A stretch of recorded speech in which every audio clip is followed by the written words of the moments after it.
Buenas, soy Ramón Vergés. Continuamos hoy con este recorrido que estamos haciendo por la historia del arte para los alumnos que se tengan que preparar de segundo bachillerato la selectividad. Y abordamos hoy el bloque 2. Bloque 2 que se va a titular El nacimiento de la tradición artística occidental, el arte medieval. Este bloque va a estar constituido por varios temas. Comenzaremos por el arte paleocristiano, bizantino, arte hispano-musulmán, arte románico y arte gótico. En concreto, hoy vamos a empezar realizando como una breve introducción al arte paleocristiano y bizantino y entraremos de lleno a explicar el arte paleocristiano. Para abordar el arte paleocristiano y bizantino debemos de tener claras unas premisas a modo de contextualizar lo que vamos a ir desarrollando. En primer lugar, los conceptos de paleocristiano y bizantino propiamente. Respecto al concepto de paleocristiano, paleo, antiguo en griego, se refiere al primitivo arte cristiano, a aquellas primeras manifestaciones de los primeros cristianos. Manifestaciones artísticas que aproximadamente abarcan los siglos III y VI después de Cristo. Es un arte netamente religioso que se va a ir insertando dentro del mundo romano, partiendo, eso sí, de la estética tardorromana para la plasmación de la temática de contenido cristiano. Junto al arte paleocristiano, el concepto de paleocristiano, vamos a hablar del concepto de arte bizantino. Su etimología proviene de Bizancio, que fue el primer nombre de la ciudad de Constantinopla, actual Estambul. El imperio bizantino abarca casi 1000 años, desde el siglo V después de Cristo hasta la toma de Constantinopla por los turcos en el año 1453. Dicho imperio va a desarrollar un arte religioso y cortesano fruto de esa unión entre la Iglesia y el Estado, siendo el reinado de Justiniano como uno de los de mayor esplendor y florecimiento del arte de Bizancio, a mediados del siglo VI. Pues bien, tanto el arte paleocristiano como bizantino van a converger en algunos aspectos básicos. Los dos van a partir del arte tardorromano, es decir, de ese lenguaje artístico, simbólico, que a partir del siglo III había ido sustituyendo al clasicismo grecorromano. Y por otro lado, el predominio de las cuestiones religiosas en todas y cada una de las manifestaciones artísticas que cada arte, tanto el arte paleocristiano como el bizantino, irán desarrollando. Ahora vamos a entrar de lleno en analizar las características y los ejemplos principales del arte paleocristiano. Para ello vamos a tener dos epígrafes dentro del arte paleocristiano. Por un lado hablaremos de la nueva iconografía, la pintura de las catacumbas y los sarcófagos, y un segundo epígrafe destinado a la cristianización de la basílica. Pues bien, para el estudio de arte paleocristiano a modo general nos vamos a encontrar con dos periodos bien diferenciados, periodos que van a tener como punto de inflexión el Edicto de Milán, del año 303 después de Cristo. El Edicto de Milán se promulga tras la victoria de Constantino en la batalla contra Magencio en el puente Milvio. Este hito histórico, el Edicto de Milán, va a marcar el devenir de las primeras comunidades cristianas. Los cristianos dejarán de estar perseguidos y de vivir en situación de clandestinidad gracias a la aprobación de esta ley bajo el imperio de Constantino. El culto cristiano pasó, por lo tanto, a estar permitido en todo el territorio del imperio, periodo que le da una nueva andadura a este cristianismo y es conocido como la paz de la Iglesia. Pues bien, entrando en el primer epígrafe, la nueva iconografía, las pinturas de las catacumbas y sarcófagos, hay que decir que las representaciones más antiguas que se conservan, tanto en paredes de la catacumba como en los relieves de los sarcófagos, no son anteriores al siglo III después de Cristo. Casi en su totalidad son figuras simbólicas o alegóricas. Hay un caso excepcional que lo marcan las figuras narrativas de la capilla de Dura Europos, que actualmente se conserva en el Museo de la Universidad de Yale. Hay que saber que Dura Europos se encuentra en el límite entre Siria con Mesopotamia.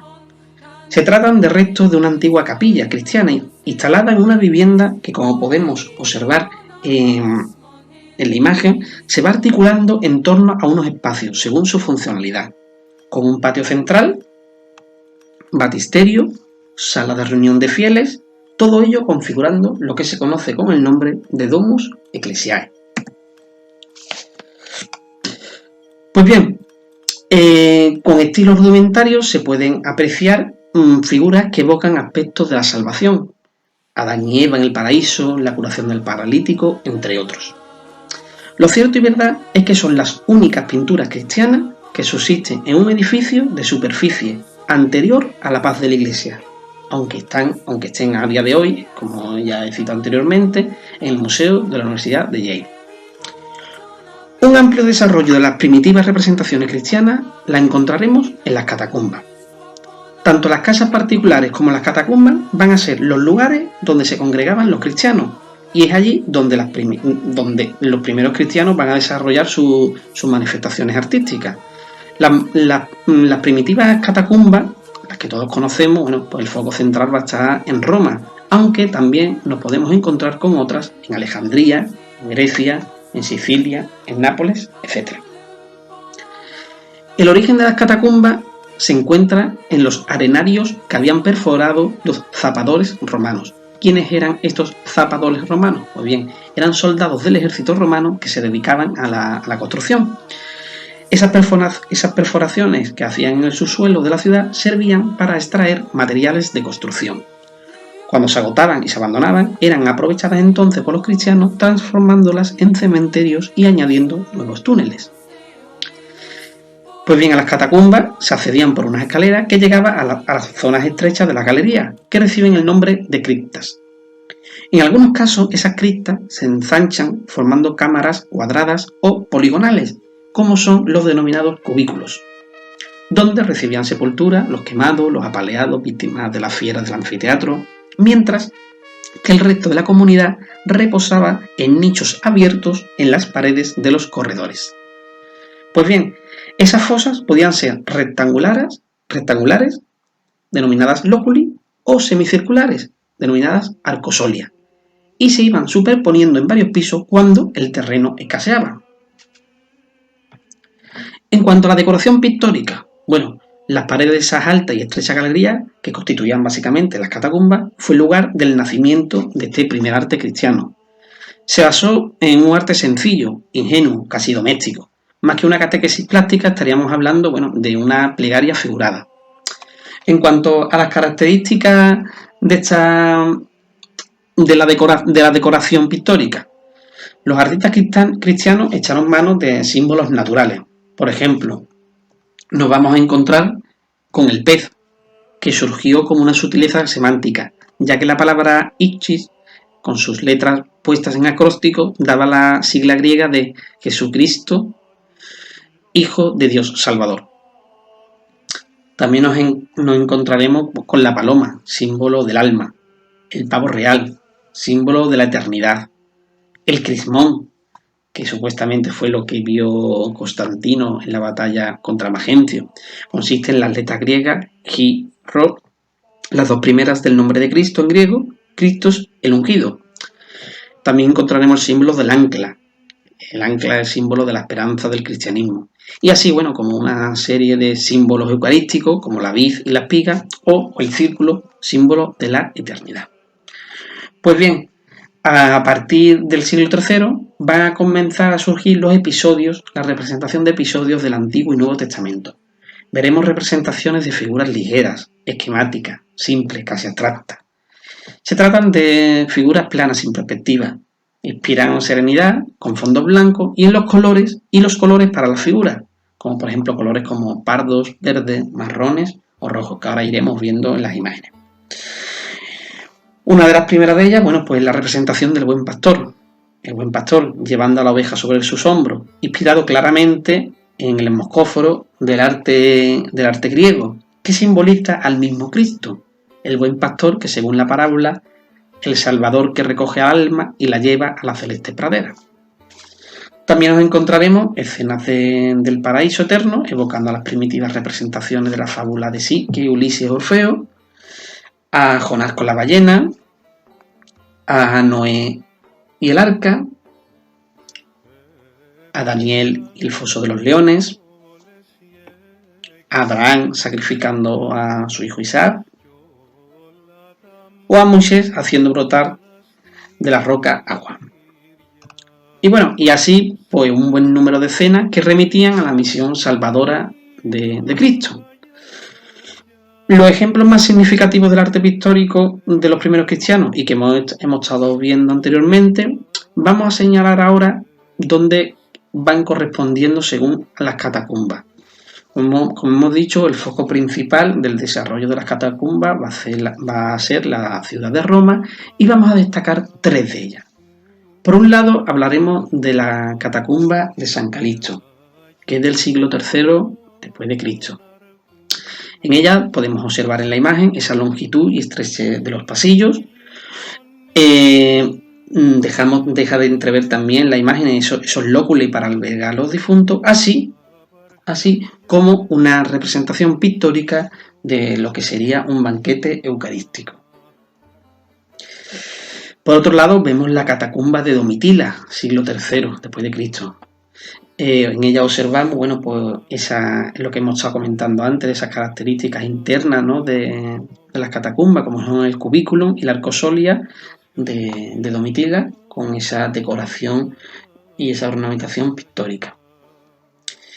Y la otra catacumba pues será la catacumba de Priscila, nuevamente siglo III después de Cristo.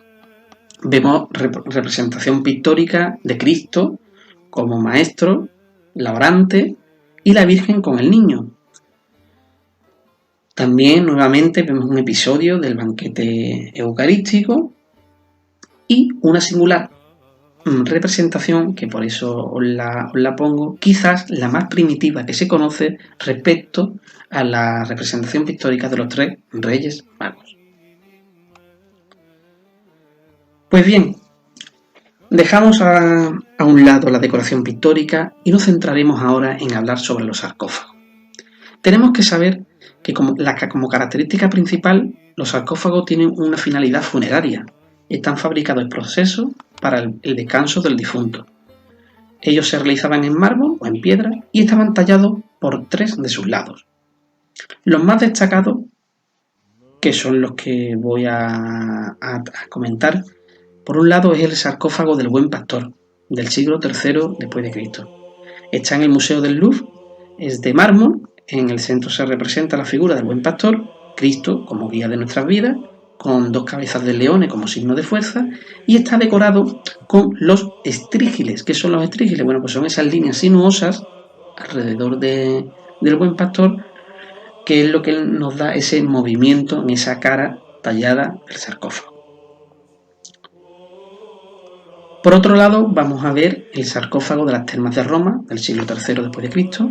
Continúa con esas características anteriormente citadas. En el centro un medallón con la representación del difunto o de algún familiar, y continúan con la representación de los estrígiles, con ese movimiento, y en la parte superior aparecen las representaciones de escenas, ¿vale? Y por último, vamos a ver el sarcófago, uno de los más conocidos, más popular, como es el sarcófago de Junius Bassus, del 359 después de Cristo. Se conserva en el Museo del Tesoro di San Pietro, en Roma, y perteneció a un prefecto de la ciudad de Roma llamado Junius Bassus. Se trata de un sarcófago de gran calidad y variedad en sus tallas, como podéis estar viendo, siendo el ejemplo más representativo de la talla en los sarcófagos, denominado también sarcófago dogmático.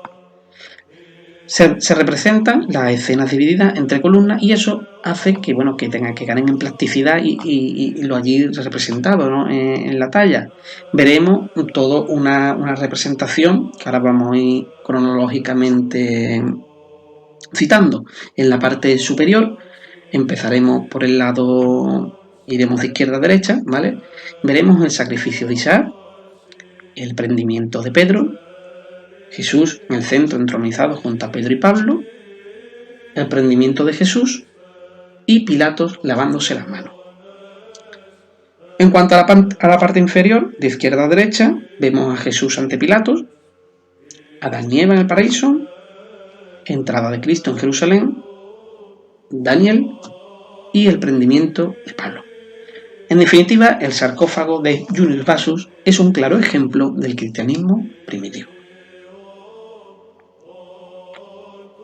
Pues bien, ahora vamos a pasar, junto al punto anterior, de toda la decoración de las catacumbas, el desarrollo de las catacumbas, la decoración pictórica de los sarcófagos, al segundo epígrafe, la cristianización de la basílica.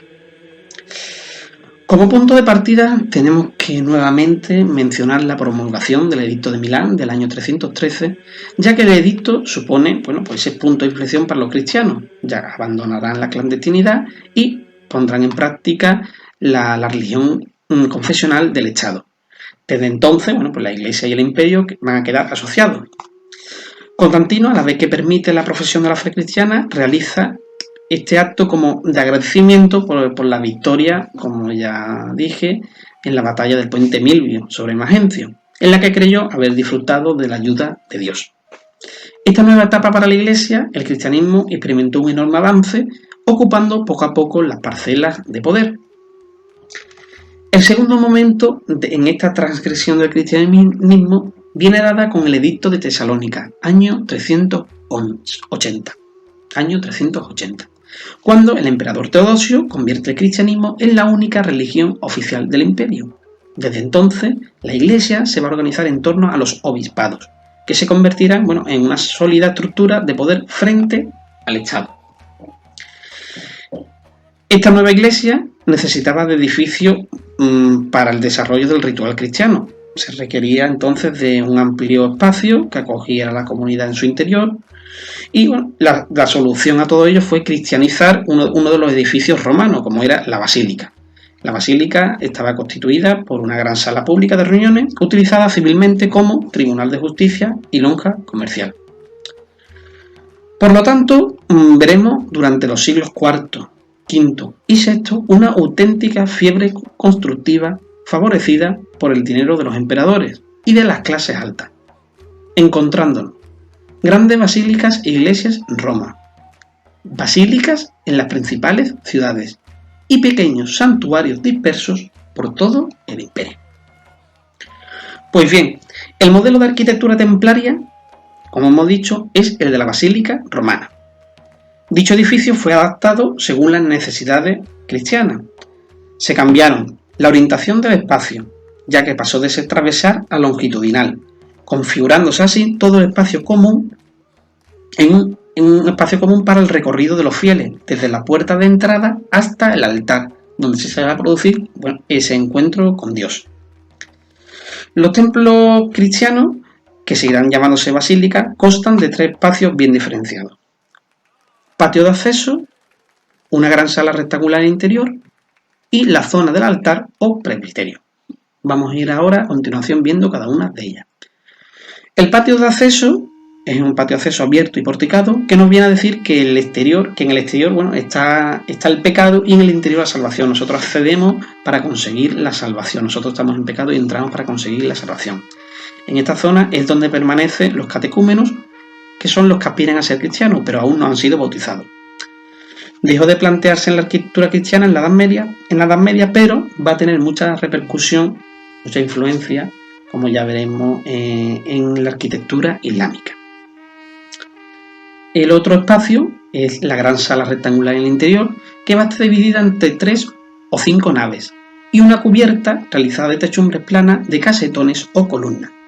El techo va a estar sostenido por hileras de columnas, a veces originarias de edificios romanos, lo que se conoce como material de acarreo. Sobre estas columnas se abrirán arcos de medio punto o simples entablamentos arquitrabados. En cuanto a las naves, la nave central era la más ancha y alta, iluminada por las ventanas abiertas en esas diferencias de altura entre la nave central con las laterales. En ese espacio central se distingue también una nueva zona, lo que se conoce con el nombre del transepto, que es la nave que cruza respecto a la orientación general del templo, permitiendo así que los fieles pudieran acceder a la cripta donde se encontraban las reliquias. El transepto será un elemento arquitectónico ampliamente desarrollado en la arquitectura medieval, como veremos, y dará la perfecta concepción de la planta de cruz latina a los templos. Y por último, el tercer espacio es la zona del altar o presbiterio, claramente separadas del resto de los espacios mencionados. El espacio estaba configurado en líneas generales en forma de ábside semicircular. En este sentido, no podemos olvidar que los ábsides eran los espacios reservados a las estatuas imperiales y ahora es asociado a la majestad de Cristo. A estas dos zonas se accedía a través de un gran arco, reminiscencia de los arcos romanos, y ahora, con connotaciones diferentes: el triunfo de la fe cristiana y la vida eterna sobre la muerte. Este espacio era reservado para el sacerdote. En algunas iglesias principales se situaba sobre dicho espacio también lo que se conoce con el nombre de cátedra, la cátedra del obispo. En sus proximidades se construyeron dos dependencias a ambos lados, lo que se conoce con el nombre de diácono o sacristía, y la prótesis, donde se preparaban las especies eucarísticas. Por último, también hay que tener en cuenta que en el interior del templo estaba compartimentado de la siguiente manera: espacio para los sacerdotes, espacio para los hombres y para las mujeres. Cada uno iba a tener un lugar acotado por barrera física, como estamos observando en un modelo de planta de basílica. Entre las basílicas que se construyeron en Roma durante el siglo IV, bajo el mandato de Constantino y sus sucesores, destacan: en primer lugar, la primitiva Basílica de San Pedro, del 322 al 329 d.C. Fue totalmente reformada en época renacentista, como ya estudiaremos, pero se situó en origen a las cercanías del Circo de Nerón, donde fue martirizado el apóstol San Pedro. El esquema responde a lo que hemos estado viendo anteriormente. Hablar también de la Basílica de Santa Sabina, 422-440 d.C. Observamos la nave central, es extraordinariamente alta y larga, flanqueada por dos naves estrechas con enormes ventanas y 24 columnas de hermosos mármoles. Lo más característico y peculiar de Santa Sabina son sus puertas de madera, de las que se han conservado 18 paneles sobre escenas del Antiguo y Nuevo Testamento. En ella destaca sobre todo el panel de la crucifixión de Cristo, por ser la primera vez que se representa en el arte cristiano. Por lo tanto, estamos ante una pieza muy singular y muy importante. Y ahora pues vemos la Basílica de Santa María la Mayor, siglo V. De dicha cronología se conservan las dos columnatas, sus entablamentos, los muros superiores y, lo más importante por su significado, son los magníficos mosaicos del arco triunfal, llamado también arco efesino, porque tales mosaicos del arco son dedicados a la Virgen María. Anunciación, adoración de los magos. Aparece representada con atuendo de emperatriz, testimonia la voluntad del Papa Sixto de expresar la maternidad divina de la Virgen María, definida en el año anterior en el Concilio de Éfeso en el 431. Las basílicas suelen ir acompañadas de otros edificios de planta circular, como son los baptisterios y los templos mausoleos, o también denominados martirios. En cuanto a los baptisterios, como principales características, son edificios sostenidos por columnas, con una rica ornamentación y organizados en torno a una piscina central. Destacamos los baptisterios de San Juan de Letrán en Roma, que como vemos en la imagen, pues sigue lo que acabo de mencionar, esa piscina central, en torno a todo un espacio sostenido por columnas alrededor. Y también hablamos del baptisterio de San Juan en Poitiers. Vemos una vista de la estructura arquitectónica del exterior y otra de su interior, con esa piscina central para recibir el bautismo. En cuanto a los templos mausoleos martirias, pues son una evolución de los mausoleos monumentales romanos, por ejemplo el de Augusto o Adriano. Sencillamente son sepulcros de mártires o santos que además son utilizados para el culto.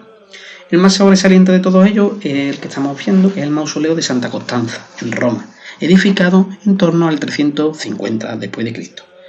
El espacio central está cubierto por una cúpula semiférica, en cuya base se abren 12 ventanas, delimitado por una serie de columnas pareadas.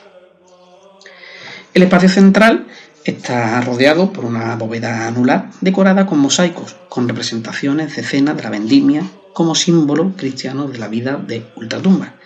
En este sentido hay que señalar la curiosidad de recubrir la estructura arquitectónica con mosaico, para así, pues por un lado, disimular el esqueleto de los edificios y también ya porque esos mosaicos convertían los edificios en espacios de luz y color. Por último, vamos a ver las basílicas y mausoleos que se encuentran en los santos lugares. Los santos lugares es donde nació y murió Cristo. Allí Constantino mandó construir importantes edificios que, como veremos, la estructura de la basílica se va a fundir con una rotonda también abovedada o martirium en la cabecera. Vamos a ver dos: la iglesia de la Natividad en Belén y la iglesia del Santo Sepulcro en Jerusalén. En cuanto a la iglesia de la Natividad en Belén, tiene cronología del 351 con 365 y combina pues una basílica de 5 naves con un octógono final que encerraba el espacio donde, según la tradición, había nacido Jesús. Vemos aquí una imagen de la planta central de la iglesia. Y vemos también la iglesia del Santo Sepulcro en Jerusalén. Se trata, como vemos en la planta, una planta de un edificio compleja, con 5 naves, y al final una gran rotonda circular en cuyo interior se conservaba el sepulcro de Cristo, que es lo que estamos viendo ahora mismo en la imagen. Esa parte final, esa gran rotonda circular que cierra ahí para conservar el sepulcro de Cristo. Pues bien, hasta aquí hemos llegado en el día de hoy con este recorrido por el arte cristiano. Muchas gracias. Hola, soy Luisa Targés y a continuación hablaré del arte bizantino. Empezaremos situando en el tiempo el inicio de este arte tan peculiar. Es a la muerte del emperador romano Teodosio en el siglo IV, cuando el Imperio Romano queda dividido en dos, dando origen al Imperio Romano de Occidente y al Imperio Romano de Oriente. Cada uno le corresponde a uno de los hijos del emperador. El Imperio de Occidente, por dificultades políticas, terminó desapareciendo. Sin embargo, el Imperio Romano de Oriente consiguió mantener un periodo de paz, llamándose a partir de entonces Imperio Bizantino por el origen que tuvo en la ciudad de Bizancio. Su capital fue Constantinopla, llamada así en honor del emperador Constantino, y empezó a destacar artísticamente porque fue fuente de un estilo artístico particular. Actualmente estamos hablando de la ciudad de Estambul. Su esplendor llegó con el emperador Justiniano en el siglo VI y se mostró continuador de la tradición romana y paleocristiana, aunque también tuvo aportaciones de herencia helenística y oriental. Podemos además concretar que estamos ante un original arte de síntesis y que depende del espacio geográfico donde nos encontremos, reúne caracteres romanos helenísticos o más orientales. Tuvo además claro ascendente en la Edad Media occidental, con una fuerte influencia en la arquitectura románica, en la arquitectura carolingia y sobre todo en países que tenían raíz ortodoxa. En la arquitectura bizantina podemos distinguir tres épocas denominadas Edad de Oro. Fue la primera Edad de Oro, la segunda y la tercera. El elemento distintivo dentro de esta arquitectura bizantina es sin duda alguna la cúpula, y para Bizancio significó la unión del cielo con la vida terrenal, dándole un carácter simbólico y espiritual al elemento arquitectónico. Aunque no consigue convertirse en un gran imperio como fue Roma, sí impregnó al arte un punto trascendente que consiguió fundir en alianza al Estado con la Iglesia cristiana. Además de la cúpula, como elemento distintivo que colocaban siempre sobre un soporte de planta cuadrada con pechina y remataban con un tambor que culminaba en esa gran cúpula redonda. Otros elementos distintivos son el uso del arco de medio punto, que al contrario que los romanos, que los realizaban en piedra, ellos meten y utilizan el ladrillo y el barro cocido como material de construcción, que además le da más levedad. Incluyen además el uso, gracias a este material de construcción, de sistemas de bóvedas a gran escala, y las columnas y pilastras las adornaban con motivos geométricos y florales, pero el punto que destaca dentro del arte bizantino y utilizan también en la arquitectura es el uso del mosaico como elemento decorativo frente a la escultura. Hay varios ejemplos importantes dentro de la arquitectura bizantina y podemos destacar, por ejemplo, en Rávena, las iglesias de San Apolinar, que el Nuevo, que es una iglesia de 3 naves y nartes externos, o San Vital, de la que hablaremos más tarde, que destaca por su planta central octogonal, que sostiene una cúpula esbelta. También podemos destacar en Venecia la Basílica de San Marcos, que tiene planta de 3 naves y decorada con mosaico. Pero si hay una iglesia o un elemento arquitectónico más importante, pues tenemos que hablar de Santa Sofía en Constantinopla, la actual Estambul. Se construyó en solo 5 años, entre el 532 y 537, la mandó a construir Justiniano en pleno apogeo del imperio, y se achacó la rapidez de construcción de esta gran iglesia a la influencia divina que inspiró al emperador. Los arquitectos que eligió Justiniano pues fueron Isidoro de Mileto, que fue en realidad el arquitecto de la obra, y Artemio de Tralles, que además era un experto matemático. Y durante siglos fue considerada Santa Sofía el templo más importante de la cristiandad. El emperador además seguía con tal interés la construcción de Santa Sofía que se hizo construir una estancia en las obras para poder seguirlas. Como su nombre indica, Sofía, el significado griego es sabiduría, y Santa Sofía se dedicó a la sabiduría divina, y asentándose este templo sobre uno anterior que ya fue destruido en una revuelta popular.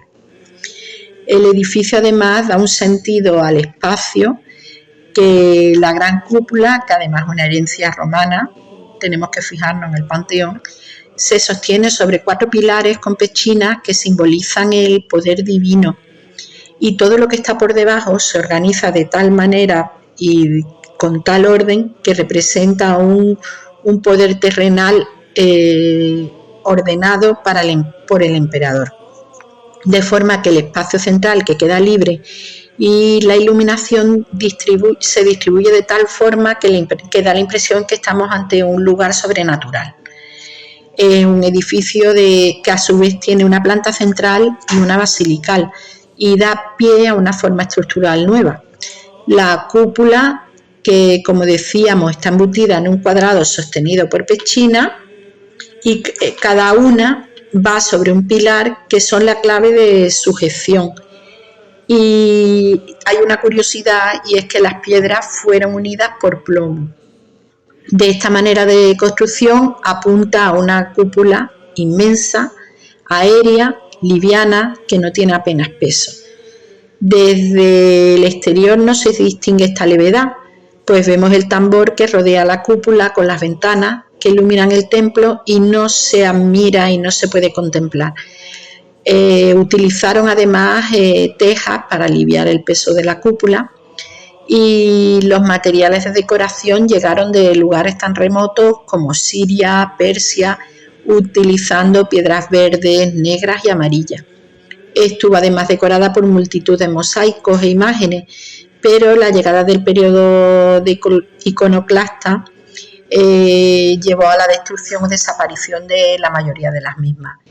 Además, hay que indicar que en el siglo XV la ciudad fue tomada por los turcos y Santa Sofía fue convertida en mezquita, añadiendo los reconocibles minaretes que se ven actualmente, y eliminaron la mayor parte de la decoración que aún quedaba. Actualmente el edificio está desacralizado y se utiliza como museo. Sin embargo, si hay un elemento, además, que distingue el arte bizantino, es la decoración musivaria.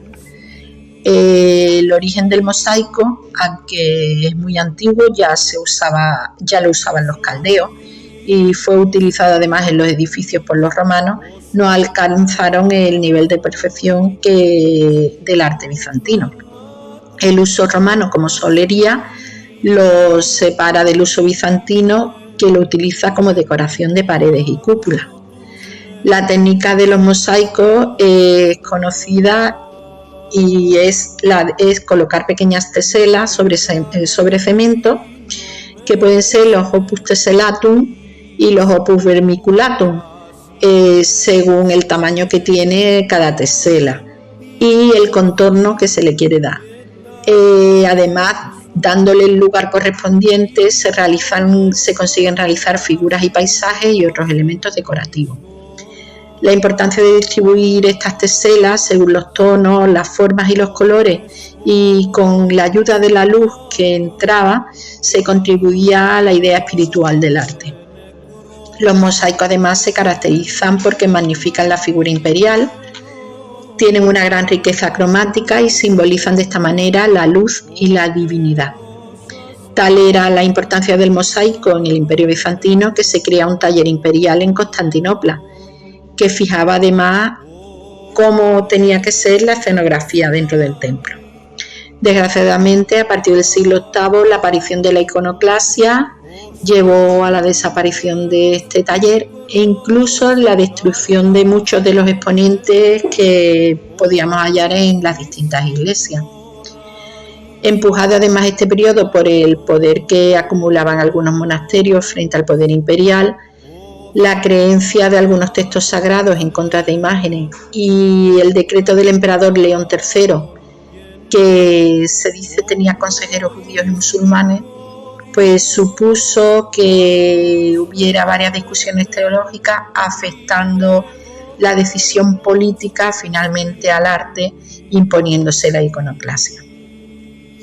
Los mosaicos más importantes que se conservan son los de Santa Sofía, pero hay que destacar sobre todo los de San Vital en Rávena, con un ejemplo en los mosaicos de Justiniano y de Teodora, su esposa. Nos fijaremos precisamente en estos últimos, que representan de manera solemne y con una expresión hierática. Justiniano va investido por los símbolos imperiales, la corona, el halo, el manto púrpura, y como en el arte clásico romano se individualiza y proporciona en igualdad de personajes. Su autor es desconocido y es una pena, ya que nos hallamos ante una obra cumbre dentro del arte de la musivaria. Justiniano se convierte en el emperador romano del Imperio de Oriente, que intenta restaurar el Imperio romano antiguo, devolviéndole todo su esplendor. Precisamente Rávena, una ciudad italiana, que es uno de los lugares que Justiniano reconquista y ejecuta para ello un plan de reconstrucción con iglesias como San Vital, de la que hablamos, o San Apolinar el Nuevo y San Apolinar in Clase. Todas estas construcciones se decoraron con mosaicos que seguían un completo programa iconográfico, destacando en el ábside de San Vital, por ejemplo, en su parte superior se encuentra en un lugar destacado Jesucristo y otras representaciones como símbolo celestial. Y a una altura inferior encontramos a cada lado de la nave dos mosaicos, uno que representa a Justiniano y a otro a Teodora, con su séquito y corte respectivamente.